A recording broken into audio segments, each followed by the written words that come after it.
परमार्थ कर्तव्य म्हणून करा, उपकार म्हणून करू नका. आता इथं कीर्तन झाल्यावर जे विण्याला गावतंय त्याचं सकाळी ऐकायचं.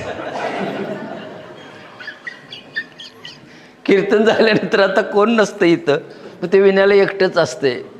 मग ते गावभर सांगतं बघा, रात्री एकट्यानं काय घेतला का उपकार केला. असं म्हणजे कुणावर उपकार करायला असतो, जेने हा जीव दिला दान. अरे ज्यानं जीवासारखं दान दिलं, दिली इंद्रिय, आणि त्याचा विना तुला तासभर घेतला तर गुरगुरा लागला. उपकार म्हणून करू नका दादा. त्याच्या उपकारातनं उतराई होण्याकरता परमार्थ आहे. बरं, कर्तव्य म्हणून करा. इट्स माय ड्युटी, हे माझं कामच आहे, असं ज्यावेळी कळेल त्यावेळी परमार्थ घडतो.